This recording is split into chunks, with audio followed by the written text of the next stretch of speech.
अनिरुद्ध बाबू, आपका फोन आया है। हेलो। हाँ हाँ सलीम साहब, आवाज आ रही है? हाँ, माफ करना, बिना कुछ कहे बताए आ गया। हाँ हाँ, फोन करने का समय ही नहीं मिला।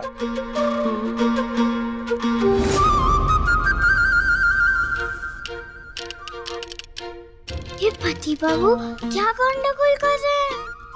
गंडगोल क्या? ये जो खिलौना उठाकर हवा में बात कर रहे हैं, वो गंडगोल। भूत वूत तो नहीं चढ़ गया इन पे? भूत चढ़ गया? हाँ, तभी तो इतना हंस हंस कर बात कर रहे हैं। जबकि सामने तो कोई है ही नहीं। अब दीवारों से कौन बात करता है, बोलो? पागल हो गए हैं क्या? वो दीवारों से नहीं, अपने मित्र से बात कर रहे हैं जो यहाँ से बहुत दूर रहते हैं। आप दोनों साथ में पीपल के पेड़ के नीचे गए थे क्या? इसलिए साथ भूत चढ़ा है आप दोनों पे। माँ बाहर आंगन में हो तो भी बात नहीं कर पाती मैं माँ से। अंदर बुलाना पड़ता था माँ को। तो जो मित्र इतना दूर है, उससे कैसे कर सकते हैं बात प्रिस्टरा बाबू? आंगन क्या, मीलों दूर भी कोई होना तो भी उनसे बात कर सकते हैं, उस टेलीफोन पर। अब ऐसी तारें लगी है कि दूर बैठकर जिसकी आवाज सुनना चाहो सुन सकते हैं। किसी से भी बात कर सकते हैं, चाहे वो सामने नहीं हो और बल्कि बहुत बहुत बहुत दूर हो, तब भी बात कर सकते हैं। हाँ बिल्कुल, तुम उनसे टेलीफोन पे बात कर सकती हो।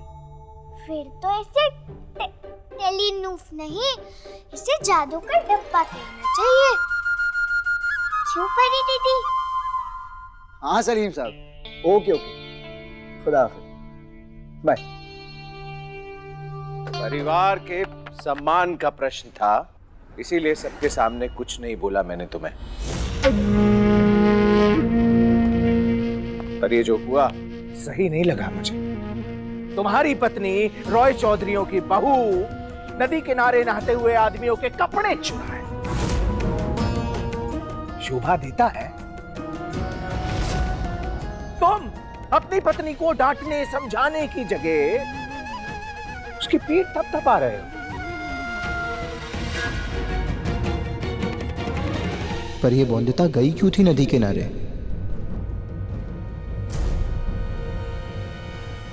बताओ बौंदिता, तुम नदी पर क्या करने गई थी? क्या कारण था कि तुम्हें सुबह सुबह जाना पड़ा नदी पर? नहाने के लिए। और कोई जगह है क्या नदी के सिवाय? मेरी संपूर्णा दीदी और बाकी सब औरतें वहीं तो जाती है नहाने। नहाने के लिए नदी पर जाती हो? क्यों, बाथरूम नहीं है क्या घर पे? ये पत्थराम क्या होता है? Bathroom bathroom bathroom.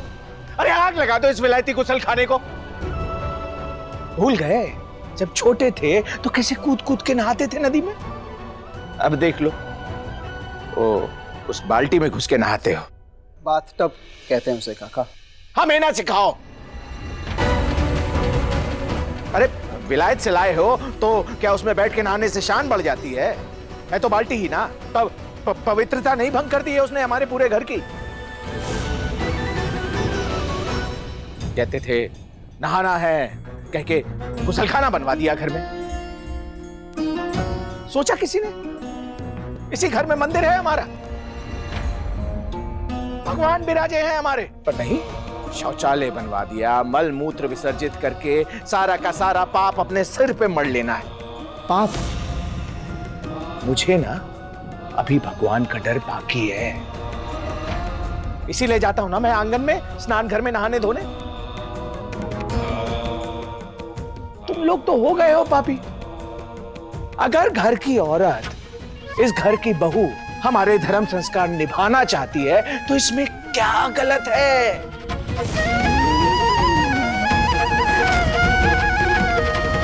बहू ठीक है, हम बहुत खुश हैं। तुम जाओ, तुम बाहर नहाने धोने जाती हो, हम बहुत खुश हैं। अगर खबरदार फिर से कपड़े चुराए तो ऐसे दोहरे मापदंड क्यों काका? जब घर के आदमी बाथरूम का इस्तेमाल कर सकते हैं तो घर की औरतें क्यों नहीं? अरे घर के मर्द तो ये पतलून और धोती और ये कमीज भी पहनते हैं, तो क्या अपनी बहू को भी ये सब कपड़े पहनाओगे? नहीं ना। घर के मर्द तो मोटर गाड़ी भी चलाते हैं, तो अपनी बहू से भी चलवाओगे? अरे घर के मर्दों की देखा देखी अगर औरतें भी गुसल खाने में जाने लगे तो ये सही रहेगा? नहीं ना। मायके में गुसल खाना था इसके? बहू जाती थी ना बाहर? ये काका, मुझे तो ये समझ नहीं आता कि आखिर आप चाहते क्या हैं औरतों से। एक तरफ हम अपनी घर की औरतों को पर्दों के पीछे छिपाए रखते हैं, बड़ी बड़ी दीवारें बना दी हैं, पर वहीं दूसरी तरफ नहाने धोने के लिए उन्हें खुले में भेजते हैं। इस बात पे कोई तर्क है क्या आपके पास? बहू का पल्लू सर से जरा सा नीचे सरक जाए तो साथ में संस्कार सरक जाते हैं परिवार के। फिर उसे लाज शर्म के पाठ पढ़ाए जाते हैं, पर वहीं नहाने धोने के लिए बहू खुले में जाए, आते जाते आदमियों के कारण उसे शर्मसार होना पड़े, शर्मसार होने के कारण उसे छिपना पड़े, वहां शर्म नहीं आती हमें।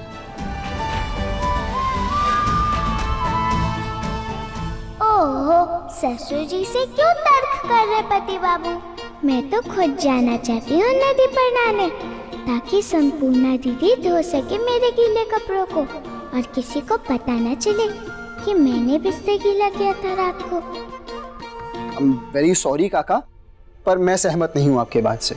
बौंदिता कल से बाथरूम में ही नहाएगी, हम सब की तरह वो भी बाथरूम का ही इस्तेमाल करेगी। नहीं, मैं नदी पे ही जाऊंगी। बाथरूम में नहीं नहाना मुझे, यही रीत है। देखा? अरे तुमसे ज्यादा समझदार है बहू। इसे इस्तेमाल ही नहीं करना तुम्हारा विलायती गुसल खाना। क्या कह रही हो बौंदिता? घर के बाथरूम का इस्तेमाल करना सुरक्षित भी है और साफ सफाई के लिए अच्छा भी। ये नहीं कि अचानक से कोई आ जाए उसका डर लगा रहे। अच्छे से साबुन लगाकर अपने बदन का मैल मिटाना। ना पति बाबू, यही रीत है।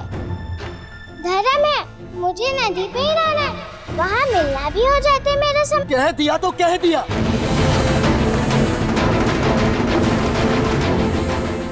कल से बाथरूम में ही जाओगी तुम नहाने, नदी पर नहीं।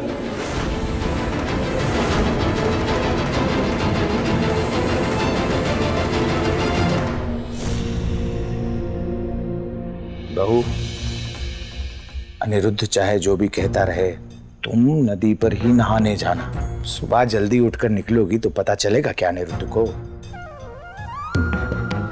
मेरी नजर होगी तुम पर बौंदिता। अगर नहाने गई तो मुझसे बुरा कोई नहीं होगा।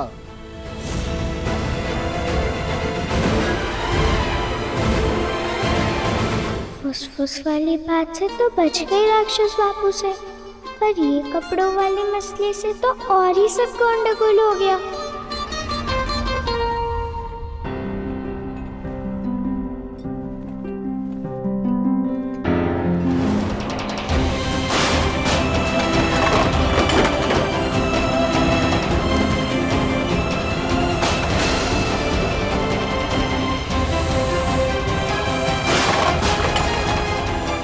तुम दोनों में से किसने लगाई ये परफ्यूम? कुछ पूछ रहा हूँ। तो अभी जो न्याय कर रहे हैं ना आप लोग, चले जाइए इसके पहले कि मैं दंड दे दूं। राक्षस बाबू का गुस्सा तो बहुत तेज है। उनसे छिपकर कल गई नदी पे नहाने, न जाने क्या दंड दे देंगे।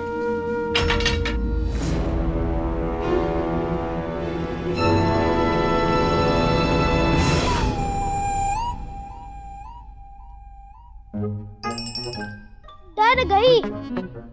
जानती हो ये किसकी छड़ी है? किसकी? दादा की। पिरिस्ता मामू के भी दादा है क्या? मुझे क्यों नहीं मिलवाया उनसे?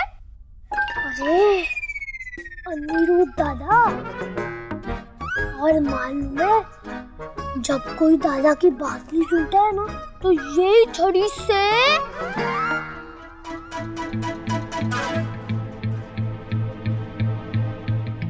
एक बार तो इतना गुस्सा आया कि सजा देते देते उनकी छड़ी टूट गई।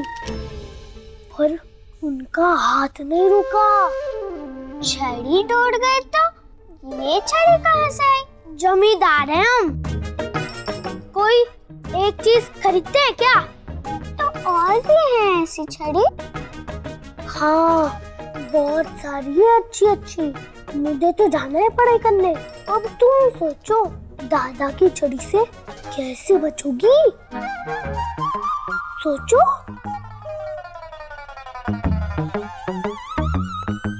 अब क्या करूँ माँ? काश तो यहाँ होती तो प्यार से समझा पाती, मुझे बता पाती मुझे कि क्या करना है तेरी बॉन्दिता को। पर कैसे मिलूं तुझसे, कैसे बात करूं तुझसे? हाँ, है ना एक तरीका। आंगन क्या, मीलों दूर भी कोई होना तो भी उनसे बात कर सकते हैं उस टेलीफोन पर। जादू वाला डिब्बा।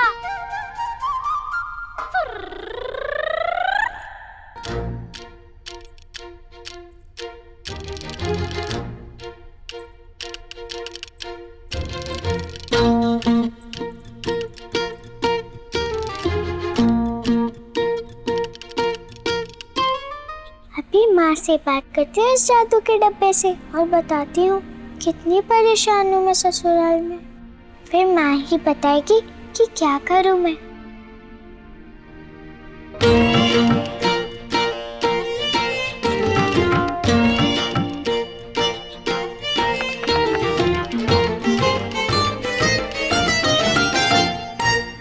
माँ, माँ तो सुन सकती है मुझे। सुनना माँ, तेरी बॉन्दिता को यहाँ बहुत डर लग रहा है। पता है, डर के मारे ना मेरा बिस्तर गीला हो जाता है। पर कोई नहीं है यहाँ जिसे मैं बता सकूं, जो मुझे प्यार से समझाए, तेरी तरह सुलाए हाथ पकड़ के। माँ, मुझे बहुत डर लगता है और अब तो नदी पे भी नहीं जा सकती नहाने और गीले कपड़े धुलवाने। तेरी नन्ही सी बॉन्दिता बहुत बड़ी दुविधा में फंस गई है।